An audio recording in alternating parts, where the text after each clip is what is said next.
अल्हम्दुलिल्लाहि रब्बिल आलमीन वस्सलातु वस्सलामु अला सय्यिदिल अंबिया'i वल मुरसलीन अम्मा बअद फ़अऊज़ु बिल्लाहि मिनश शैतानिर रजीम बिस्मिल्लाहिर रहमानिर रहीम वल्लज़ीना मअहु अशिद्दाउ अलल कुफ़्फ़ारि रुहमाउ बैनहुम तराहुम रुक्अन सुज्जदा क़ाल अल्लाहु तआला फ़ी शानि हबीबिक इन्नल्लाहा व मलाइकतहु युसल्लूना अलन नबी या अय्युहल्लज़ीना आमनू सल्लु अलैहि व सल्लिमू तस्लीमा अस्सलातु वस्सलामु अलैका या सय्यदी या रसूलल्लाह व अला आलिका व अस्हाबिका या हबीबल्लाह अस्सलातु वस्सलामु अलैका या नबियल्लाह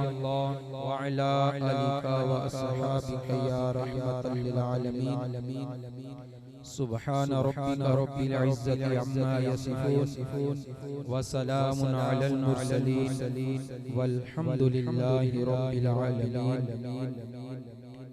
कि मोहम्मद से वफा तूने तो हम तेरे हैं, कि मोहम्मद से वफा तूने तो हम तेरे हैं।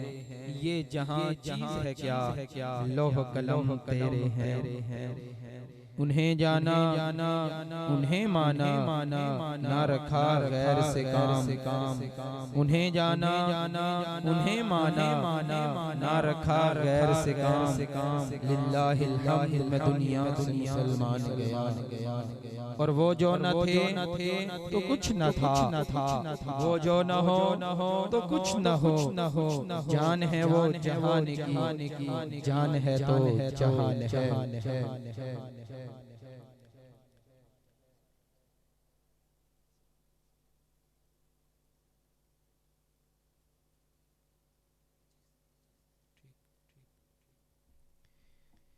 मेरे मोहतरम कुरा हज़रात, उलमा किराम, सादात किराम, अवाम अहले सुन्नत, इस पुरफितन दौर में जब भी किसी की शादी होती है, ये जिंदगी का एक अहम तरीन एक काम होता है। उम्मूमन ऐसे होता है, अक्सर ऐसे होता है, शादी की इब्तिदा नाच रंग की महाफिल से होती है, गुनाह भरी महाफिल, फिर उसमें शराब, फिर उसमें बदकारियाँ, उसमें डांस, तो कैसे कैसे फहाशी उलियानी वाले काम होते हैं। लेकिन इस पुरफितन दौर के अंदर हमारे कारी समीउल्लाह तारी, इन्होंने अपनी शादी खाना आबादी के मौका पर ये गुनाह भरी महाफिल नहीं बल्कि सोने मुस्तफ़ा का सोना मिलाद कराया है। और ये मैं इनसे कहूँगा कि एक फख्र की बात है, यकीन करें कल बरोज़े क़यामत जब रब्बुल अज़ल पूछे ना ऐ समीउल्लाह बताओ क्या लाया, ये फख्र से कहेंगे मौला तो जानता है कि वो पुरफितन दौर के हर तरफ उरियानी फहाशी, हर तरफ गुनाह भरी महफिल, म्यूजिक, गाने बाजे, सारा कुछ था, लेकिन मैंने सारा कुछ छोड़कर तेरे सोने मुस्तफ़ा का सोना मिलाद मनाया था। और ये फख्र की बात है और फख्र वाला अमल है। अल्लाह पाक इनकी शादी को शादी खाना आबादी फरमाए और इनकी जितने भी आने वाले मराहिल हैं सारे आसान फरमाए। ताहयात ढेरों ढेर अल्लाह पाक खुशियां अता फरमाए। किबला कुरा साहबान बैठे हैं, मैं माजरत के साथ गुजारिश करूंगा अगर सामने तशरीफ ले हैं, मुझे ज़ियारत में थोड़ी दुश्वारी हो रही है, आपको सबक थोड़ा सुनाना है। अगर मेरे ये बच्चे बैठे हैं, इन्होंने तो कहना अपना कब बयान खत्म होना है, लंगर शरीफ ही करना है। कारी से मान आए ना जरा इनको गुस्ताखी माफ कर सब, तशरीफ ले जाए थोड़ा बेटा पीछे हो जाओ। अब जरा रौनक मन की महफिल, माशाअल्लाह बहुत शुक्रिया, जज़ाकल्लाहु खैरन। इधर वाले भी आ गए, बस बहुत शुक्रिया। अल्हम्दुलिल्लाह अज़्ज़ व जल, मेरी और आपकी खुशनसीबी ये है कि अल्हम्दुलिल्लाह हम या रसूल अल्लाह कहने वाले हैं। और ये बड़ी खुशी की बात है। अगर बहुत पुराने ज़माने की मैं बात करूं, एक वो भी वक्त था कि जब 12 रबीउल शरीफ जब आता था रात या दिन, उस वक्त सिर्फ हुजूर के रोज़े पाक पे मिलादे मुस्तफ़ा मनाया जाता था बड़ा धूमधाम से। आशिकों ने ये काम शुरू किया। कुछ वो भी थे जो हुजूर से बुग़्ज़ रखने वाले, हुजूर की मोहब्बत को घटाने वाले, उन्होंने फतवे जारी कर दिए। ये क्या हो रहा है? आशिकों ने कहा तुम जितने मर्जी फतवे लगा लो, अब बात सिर्फ 12वीं की नहीं रहेगी। आशिकों ने यकम रबीउल अव्वल से लेकर 12वीं तक मिलाद मनाने शुरू कर दिए। उनके फतवे मजीद बढ़ गए, तहरीरें तकरीरें मजीद बढ़ गई। ये गलत काम हो रहा है, शिर्क हो रहा है। आशिकों ने कहा जो मर्जी कर लो। उन्होंने पूरा रबीउल शरीफ का महीना महफिल मनाना शुरू कर दी। उनकी तकलीफ बढ़ी, उन्होंने और फतवे शुरू किए। हमने कहा जो मर्जी कर लो। अब हाल ये है, जब किसी का बेटा हो वो हुजूर का मिलाद मनाता है, उम्रे पे जाए हुजूर का मिलाद मनाता है, हज पे जाए हुजूर का मिलाद मनाता है, अल्लाह अच्छी जॉब दे दे हुजूर का मिलाद मनाता है, अच्छा घर मिल जाए हुजूर का मिलाद मनाता है। जब अल्लाह उसको सुन्नत निकाह शादी का मौका अता फरमाता है, फिर वो भी हुजूर का मिलाद मनाता है। लोगों ने कोशिश तो बड़ी कि ये काम नहीं होना चाहिए, बड़े फतवे भी दिए, लेकिन इमाम अहले सुन्नत इमाम अहमद रजा खान फाजिल बरेलवी अलैहि रहमा ने आपने फरमा दिया था, मिट गए मिटते हैं मिट जाएंगे दुश्मन तेरे, मिट गए मिटते हैं मिट जाएंगे दुश्मन तेरे, न मिटा है न मिटेगा कभी चर्चा तेरा। हुजूर की शान मिटाने वालों तुम्हारे नामो निशान मिट जाएंगे, लेकिन हुजूर का चर्चा कभी न मिटा है न मिटेगा, बल्कि ये बढ़ता ही चला जाएगा, बढ़ता ही चला जाएगा। और इस पुरफितन दौर के अंदर आपको बदबख्त लोग ऐसे भी मिलेंगे, उनके फतवे, उनकी तहरीरें, उनकी तकरीरें आपको मिलेंगी। माज़अल्लाह वो कहते हैं हुजूर तो मर के मिट्टी में खाक हो गए। माज़अल्लाह पता नहीं यार, ये उनको कहते हुए मौत नहीं आती, जमीन में धंस नहीं जाते कि कहते हैं हुजूर मर के मिट्टी में खाक हो गए। बदबख्तों तुम ये कैसे कहते हो? तुम ये कहते हो। आशिक फिर क्या कहते हैं? हम कहते हैं तू जिंदा है वल्लाह, तू जिंदा है वल्लाह, मेरी चश्मे आलम से छुप जाने वाले, चमक तुझसे पाते हैं सब पाने वाले, मेरा दिल भी चमका दे चमकाने वाले। वो ये कहते हैं, हम कहते हैं तू जिंदा है वल्लाह। ऐसे नहीं भी कसमें खा खा के कहते हैं, अल्लाह की कसम या रसूल अल्लाह आप जिंदा है। और वो क्या कहते हैं? उनकी किताबें, उनकी तहरीरें आप देखें, तकरीरें भी आपको दिखा सकते हैं। माज़अल्लाह वो ये कहते हैं हुजूर का मकाम तो ऐसे है जैसे इलाके के चौधरी का हो या जैसे बड़े भाई का होता है। ये बदबख्त लोग ये कहते हैं हुजूर के गुस्ताख, लेकिन आशिक क्या कहते हैं? यहाँ बैठने वाले पता है क्या कहते हैं? सरवर कहूँ कि मालिको मौला कहूँ तुझे, बागे खलील का गुले ज़ैबा कहूँ तुझे, अल्लाह रे तेरे जिस्मे मुनव्वर की ताबिशें, ए जाने जा मैं जाने तजल्ला कहूँ तुझे, तेरे तो वस्फ़ ऐबे तनाही से है बरी है राहू ऐ मेरे शाह, मैं क्या क्या कहूँ तुझे। तुम ये कहते हो, हम कहते हैं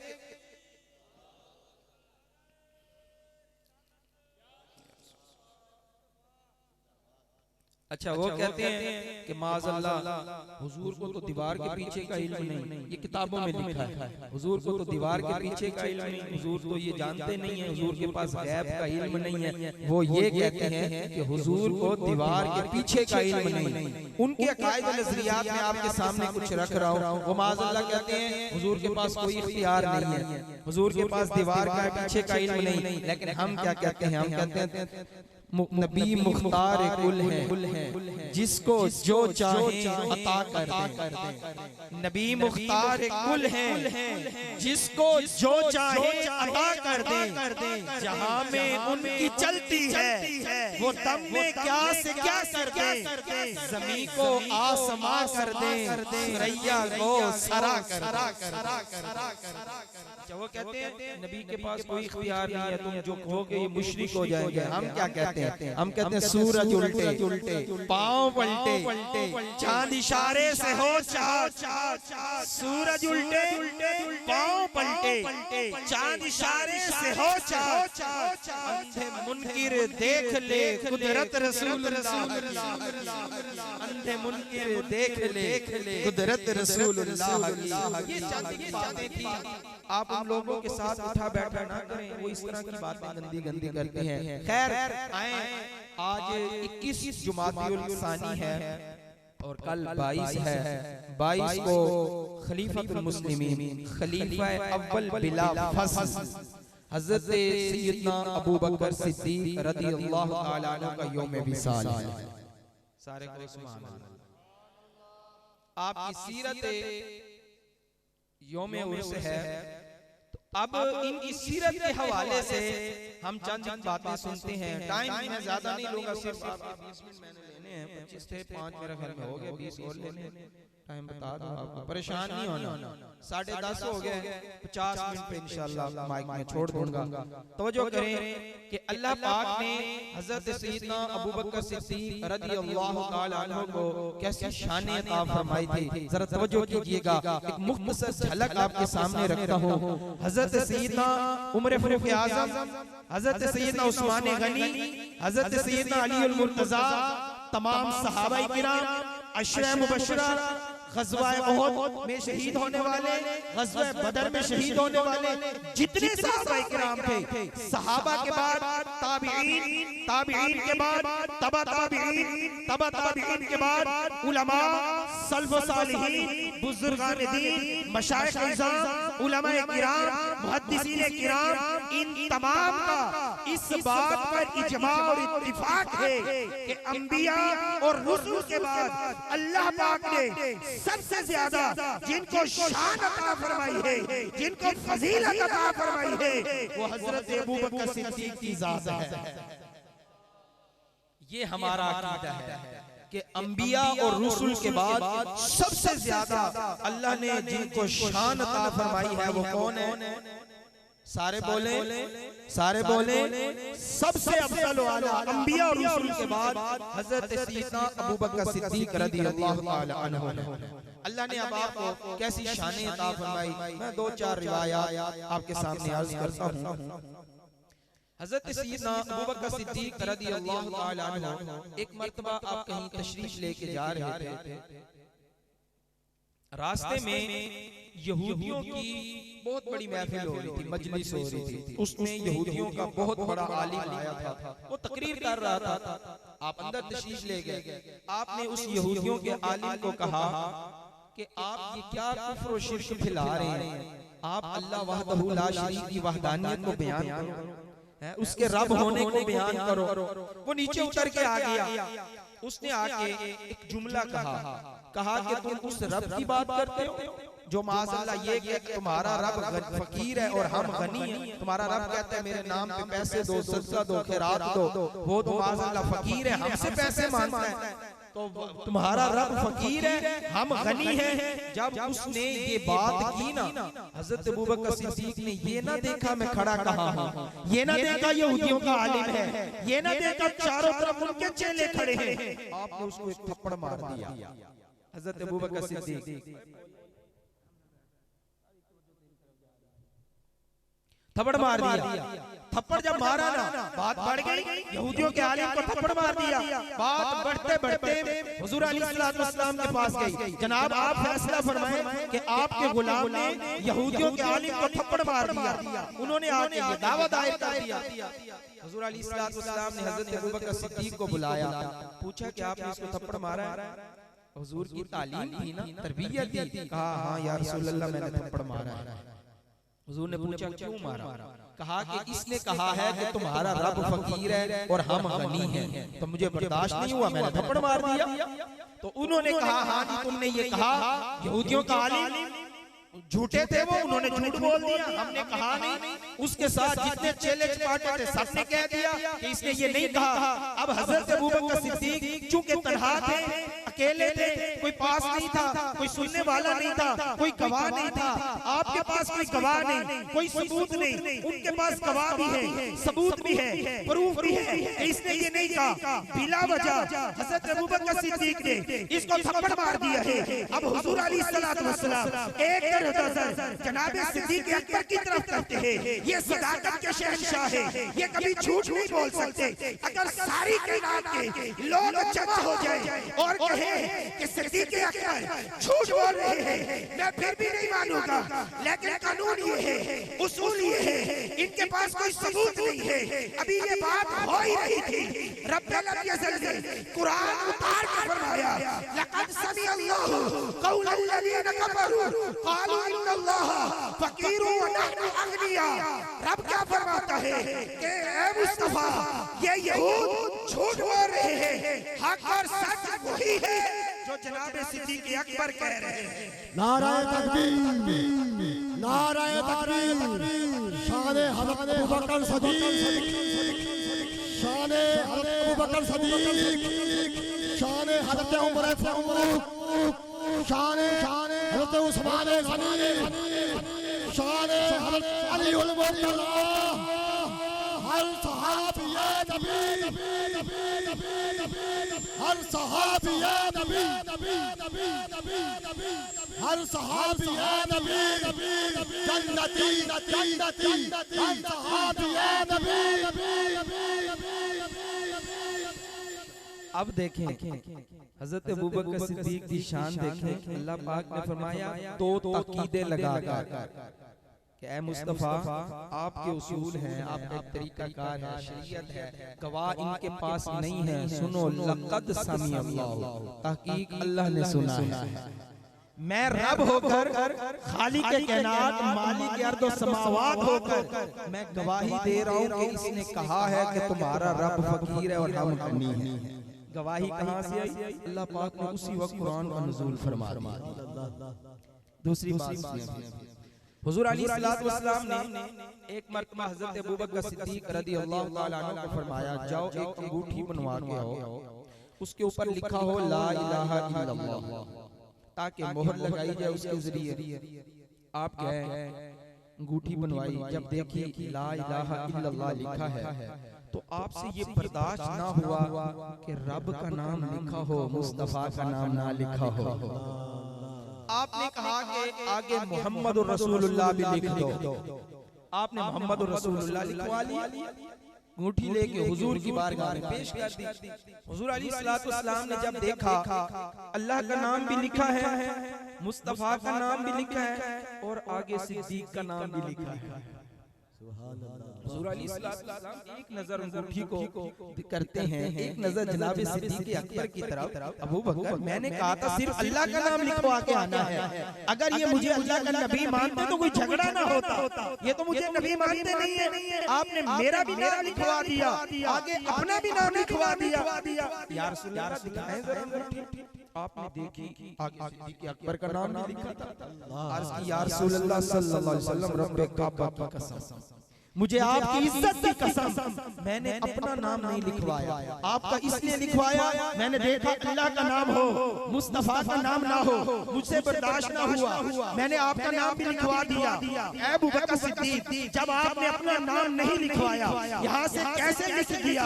इतने में रब्बुल अज़्ज़ल ने फरमाया, जिब्राईल जवाब आया, जी रब्बे जलील, फरमाया जाओ मेरे मुस्तफा को जाके बताओ, जब अंगूठी बन गई थी, सिद्दीक अकबर ने देखा अल्लाह का नाम लिखा है, मुस्तफा का नाम नहीं है, इनसे ये बर्दाश्त न हुआ, इन्होंने आपका नाम लिखवा दिया। जब मेरा नाम आ गया, मुस्तफा का नाम भी आ गया, फिर मुझ रब को ये पसंद न हुआ कि सिद्दीक का नाम ना है, ये नाम मैंने लिख दिया। हज़रत अबू बकर सिद्दीक, शान हज़रत अबू बकर सिद्दीक। परवाने को चला, परवाने परवाने को चला, परवाने को चला। खुदा खुदा खुदा खुदा खुदा खुदा खुदा खुदा।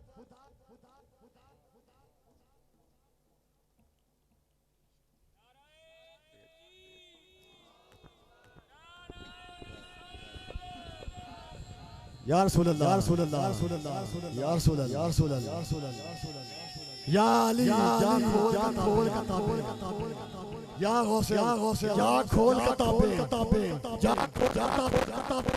काले कपड़े वाले, या खोल किताबें, तहकीक यही कहेगी, तुम जो भी कहो दुनिया उन्हें सच्ची कहेगी।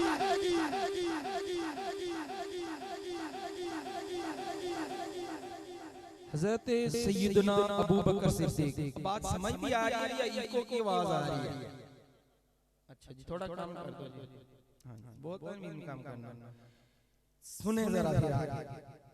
हुजूर अलैहिस्सलातु वस्सलाम, ये जो बात मैं आपको सुनाने जा रहा हूँ ना, अल्लाह की रहमत से आप सुनेंगे आपकी रूह खुश हो जाएगी। सुभान अल्लाह। हुजूर अलैहिस्सलातु वस्सलाम तशरीफ फरमा हैं। हज़रत अबू बकर सिद्दीक हुजूर की बारगाह में हाजिर होते हैं। अर्ज़ करते हैं, या रसूल अल्लाह सल्लल्लाहु अलैहि वसल्लम, मेरी पूरी जिंदगी की ना 3 ख्वाहिशात हैं। हुजूर ने पूछा, अबू बकर कौन सी हैं? अब जरा एक मंजर जरा ज़हन में लाएं। सामने आशिक अकबर हो, आगे महबूबे दो जहां हो, और यहाँ नजर हुजूर के चेहरे पर हो। हज़रत अबू बकर सिद्दीक कहते हैं, या रसूल अल्लाह, मेरी पहली ख्वाहिश ये है, अन नज़रु इलैका, या रसूल अल्लाह, आपका वद्दुहा का चेहरा हो, सिद्दीक की नजरें हो, बस मैं तकता रहा हूं। ख्वाहिश देखें, ख्वाहिश देखें, या रसूल अल्लाह, आपका चेहरा हो, मेरी नजरें हो, मैं आपको बस देखता रहूं। अबू बकर दूसरी ख्वाहिश कौन सी है?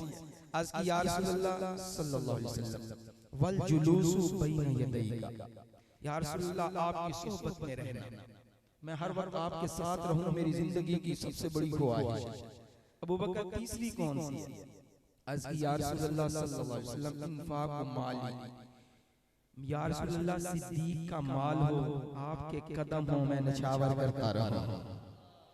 अब देखें ये 3 ख्वाहिशात, या रसूल अल्लाह, आपकी सोहबत मिल जाए, आपको देखता रहो, माल खर्च करता रहो। माल खर्च करने की मिसालें, वाक़ियात हम सुनते रहते हैं। जब भी ऐलान होता है, सिद्दीक अकबर सारा माल उठा के हुजूर के कदमों में रख देते हैं। जब मुस्तफा पूछते हैं, सिद्दीक घर भी कुछ छोड़ के आए हो? हाँ या रसूल अल्लाह, घर अल्लाह और अल्लाह का रसूल छोड़ के आया हो। माल की खर्च की बातें हम सुनते रहते हैं। अब जरा ये भी सुने कि आपकी ख्वाहिशात पूरी किस अंदाज से हुई, देखना, सोहबत देखते हो रहना। अब जरा सुने, सफर में हुजूर के साथ, हज़र में हुजूर के साथ, गार में हुजूर के साथ, आज मजार में भी हुजूर के साथ। तकबीर, नाराए तकबीर, नाराए रिसालत, नाराए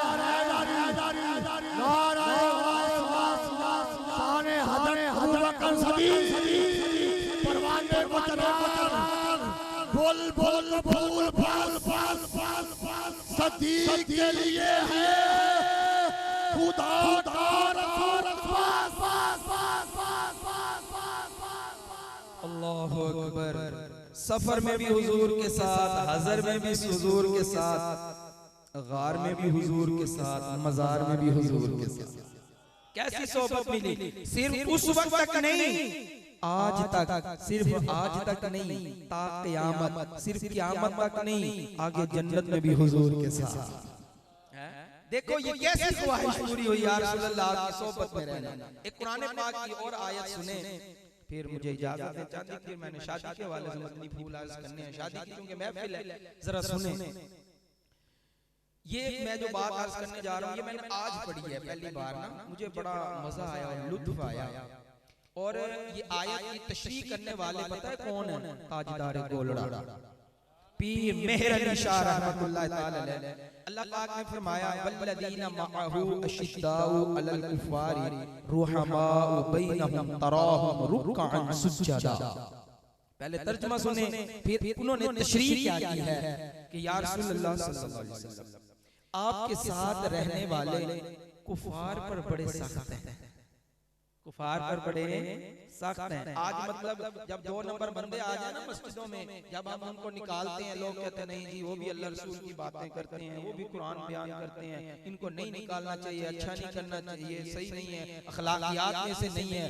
अल्लाह पाक हुजूर अलैहिस्सलाम के जो सहाबा थे वो कुफार के मामले में, मुनाफिकीन के मामले में सख्त थे। अल्लाह उसको कुरान में बयान फरमा रहा है। कुफार के मामले में सख्त, रुहमाउ बैनहुम, लेकिन आपस में बड़े नरम हैं, आपस में एक दूसरे से बड़ी मोहब्बत करते हैं। तराहुम रुक्अन सुज्जदा, आप जब भी उनको देखेंगे कभी रुकू कर रहे हैं, कभी सजदे कर रहे हैं। पीर मेहर अली शाह रहमतुल्लाह ताला अलैह ने इस आयत से खुलफाए अरबा, आपकी खिलाफत, आपकी तरतीब, आपके फज़ाइल, आपकी खुसूसियात को इस एक आयत से बयान किया। अब कैसे? कहते हैं जो आयत का पहला जुज़ है ना, वल्लदीना माअहू, आपके साथ रहने वाले, आपकी सोबत में रहने वाले। पीर मेहर अली शाह कहते हैं इस जुज़ से इशारा है जनाब सिद्दीक़ अकबर की तरफ, क्योंकि आप हर वक्त सोबत में रहते थे, हर वक्त आपके साथ रहते थे। इसलिए रब ने फरमाया ना जो वल्लदीना माअहू, आपकी सोबत में रहने वाले, इशारा है जनाब सिद्दीक़ अकबर की तरफ। अशिद्दाउ अलल कुफ़ार, कुफार के मामले में बड़े सख्त हैं। कहते हैं इससे इशारा है जनाब फरूक आज़म की तरफ। कुफार के मामले में कितने सख्त हैं। मशहूर वाक़या हम सुनते रहते हैं कि जब वो एक काफिर और मुसलमान, जो नाम का मुसलमान था, दिल में निफाक था, इख्तिलाफ हुआ, झगड़ा हुआ, गया हुजूर की बारगाह में। हुजूर ने, अब देखिए, था काफिर, हुजूर का कलमा नहीं पढ़ता था, हुजूर को मानता नहीं था, लेकिन ये कहता था फैसला मोहम्मद अरबी से कराना है। उनको पता था फैसला हक और सच होना है। मुसलमान और काफिर हुजूर के पास गए, हुजूर ने काफिर के हक में फैसला फरमाया क्योंकि वो हक पर था। जब बाहर निकले ना तो मुनाफिक जो था मुसलमान, वो कहता है लगता है फैसला सही नहीं हुआ, जनाब फरूक आज़म के पास चलते हैं। जब फरूक आज़म के पास गए, सारा वाकया बयान किया।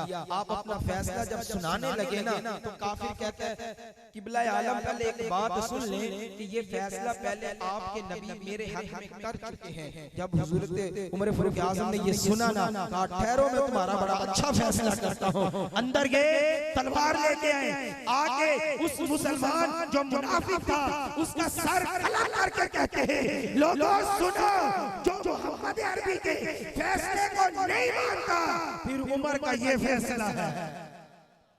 कुफार के मामले में बड़े सख्त हैं, आपस में रुहमाउ बैनहुम, आपस में बड़े नरम हैं। और इससे इशारा हजरत उस्मान गनी की तरफ, तराहुम रुक्अन सुज्जदा, और आप उनको देखेंगे कभी रुकू कर रहे हैं, कभी सजदा कर रहे हैं। इससे इशारा हजरत अली पाक की तरफ है। अब इस एक आयत से, इन चार जुज़ियात से उन्होंने तरतीब को और खुसूसियात को बयान किया।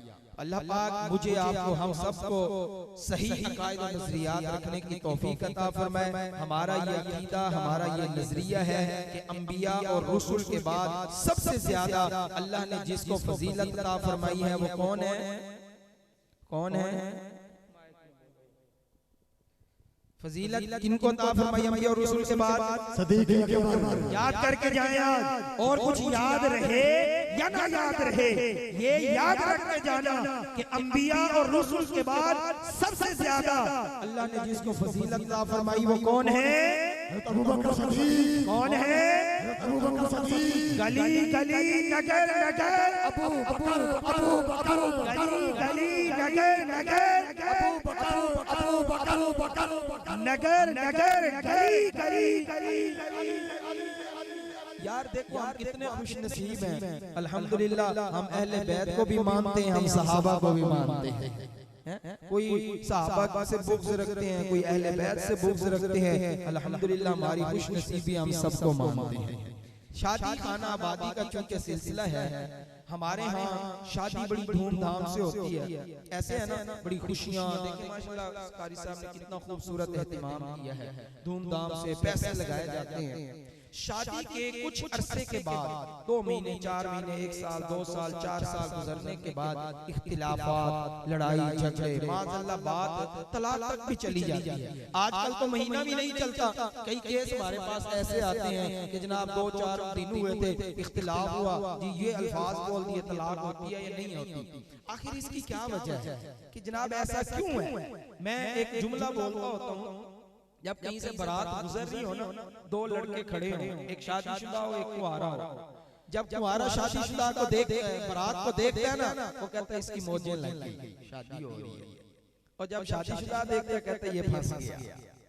आखिर ऐसा क्यों होता है? वो एक चुटकुला मेरे ज़हन में आ रहा है कि वो बारात थी ना, दुल्हन रो रही थी, जिस तरह रोती हैं पता नहीं क्यों रोती हैं, अब ये भी नहीं पता, दिल में तो बड़ी खुशी हो रही होती है, गम भी होता है वालिदैन को छोड़ने का, गम भी होता है, दुख भी होता है। वो रो रही थी, एक बच्चा दौड़ता हुआ अपनी अम्मी के पास गया, जाकर अम्मी को कहता है अम्मी अम्मी दुल्हन रो रही है। उसकी माँ ने पता है क्या कहा? कोई नहीं मेरा बेटा चुप कर, दुल्हन दरवाजे तक रोएगी, दूल्हा कब्र तक रोएगा। ये सिर्फ आपको एक खुश तबड़ी थी। ऐसा क्यों? मतलब ऐसा बना हुआ है कि शादी के बाद मसाइल होते हैं, लड़ाई झगड़े होते हैं, लोगों का ज़हन बन जाता है शादी ना करें। शादी के बाद दूल्हा दोस्तों से कह रहा होता है सुकून की जिंदगी जीनी है तो जनाब शादी ना करना, लड़की अपनी सहेलियों से कह रही होती है सुकून की जिंदगी जीनी है तो शादी ना करना। आखिर इसकी क्या वजह है? तो जो मेरी तरफ रखें जरा, वजह इसकी पता क्या है? वजह ये है हमारी जो तरबियत करने वाले लोग होते हैं ना, वो ठीक नहीं होते। लड़के की तरबियत की जाएगी, बीवी पे आते ही कंट्रोल करना है, रोब में रखना है, कहीं वो तुझ पे हावी ना हो जाए। ऐ बंदा खुदा मुझे ये बता कि उसने 18, 20, 22, 24 साल अपने माँ बाप के घर गुजारे, लाड में, प्यार में, मोहब्बत में, बागीचे में फूल की तरह गुजार के वो अपने माँ बाप को, अपने बहन भाइयों को, अपने अजीजों क़रीब, अपना मोहल्ला, अपना खानदान छोड़ के तेरी तरफ आ रही है, क्या इसलिए कि तू उस पे रोब रखे? ये क्या बात? ये ज़हन बन जाता है। और इसी तरह लड़की को भी पट्टियां पढ़ाई जाएंगी, उसकी खाला फूफी फलानी फलानी फलानी, जाके जनाब अपने शोर को कंट्रोल में कर लेना, अलहदा कर लेना, माँ बाप से दूर कर देना। और होता भी ऐसे है, शादी से पहले भाई एक दूसरे पर जान कुर्बान करने के लिए तैयार होते हैं, शादी के बाद जान लेने के लिए तैयार हो जाते हैं। वजह क्या होती है? तरबियत सही नहीं होती, हम दीन से दूर हैं, उलमा से दूर हैं, गलती इंसान से हो जाती है। अब बीवी से गलती हो जाती है, उसको तो नाकिसुल अकल कहा गया, हम तो कामिलुल अकल है ना, मर्द है, क्या हमसे कोई गलती नहीं होती? कोई बंदा खड़ा होके मुझे कहे मैं उसको ये इनाम में दूंगा, कोई बंदा खड़ा होके सच्ची कहे कि आज तक मुझसे कभी गलती नहीं हुई है, कोई बंदा कोई कह सकता है मुझसे कभी गलती नहीं हुई? यार गलतियां हमसे भी हो जाती हैं, हमसे भी होती है, वो भी औरत है, उससे तो ज्यादा हो सकती है। अब गलती हो जाए ना, उसको समझाना कैसे चाहिए, ये इसमें हमारे यहाँ मतलब कमी है, समझाने का अंदाज नहीं होता, सबके सामने टोक देना, सबके सामने जनाब उसको समझा देना, गालियां दे देना, जिसकी वजह से उसके दिल में नफरत पैदा हो जाती है। समझाने का एक तरीका होता है, वो क्या तरीका है? जब कमरे में बंदा रात को जाता है, पहले उसके अच्छे औसाफ बयान करें, अच्छे औसाफ। मैं एक तरीका बता रहा हूँ आपको, अमल करें, इंशाल्लाह आपकी बीवी आपसे मोहब्बत करेगी। उसकी अच्छा बस कोई ना कोई होगा नहीं यार, कोई ना कोई खूबी तो होती है, हर औरत में होती है, उसको बयान कर दीजिए आपने अच्छा वास्ता माशाल्लाह ये वो खुश हो जाए। अब आप उसके से जान भी मांगे ना, वो खुशी से दे दे।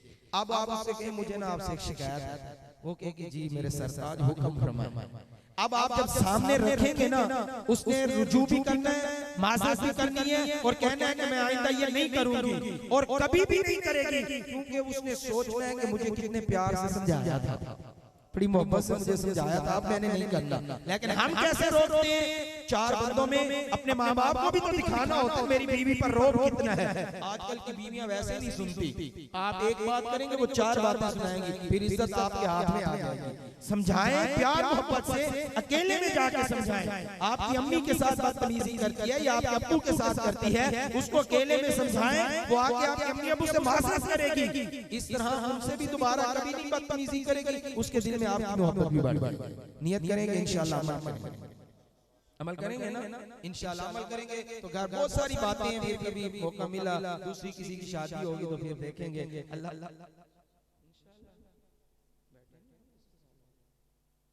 फिर हमारे यहाँ पता है मसले मसाइल, एक बात मैंने अर्ज कर मेरा 2-3 मिनट ऊपर हो गए हैं, बयान वैसे खत्म हो गया है। पता है आजकल हमारे इख्तिलाफात मामलात क्यों हैं? ये रिश्तेदारी की वजह से। मुझे याद है जब मेरी शादी होनी थी ना, पता नहीं कितने रिश्तेदार नाराज हुए थे, हमारी बेटी ले ले, हमारी बहन ले ले, फलाना कर ले, फलाना कर ले, आज तक भी नाराज है। ठीक है, इस तरह क्यों होता है? जबरदस्ती कहीं भी अपनी बेटी या अपनी बहन के लिए फोर्स ना करें। अगर वो शादी कर भी लेगा ना, फिर उनके लिए आज़माइश होती है। जहां बाहम रज़ामंदी हो ना, प्यार मोहब्बत से रिश्ता हो जाए, उसमें बहुत फवाइद सामने आते हैं। अब इस तरह होता क्या है, खाला नाराज हो गई, फूफी नाराज हो गई, चाचू नाराज हो गया, मेरा रिश्ता नहीं लिया, मेरा रिश्ता नहीं लिया। यार रिश्ता लेना भी फर्ज वाजिब तो नहीं है, आपसे नहीं लिया, आप नाराज क्यों हो रहे हैं? हो सकता है आपकी बेटी के हक में ये रिश्ता बेहतर ना हो, इससे और अच्छा रिश्ता आ जाए। तो यूं रिश्तेदारी में भी दीनदारी को देखा जाए। माशाल्लाह जिसका कारी साहब दीनदार हैं, बाअखलाक हैं, अच्छे हैं, हाफिज़े कुरान हैं, अल्लाह पाक इनको ढेरों ढेर खुशियां अता फरमाए और इनकी शादी को शादी खाना आबादी फरमाए। हमारे घरों में जो मसाइल हैं अल्लाह पाक को दूर फरमाए। आमीन बिजाह नबी सल्लल्लाहु अलैहि वसल्लम।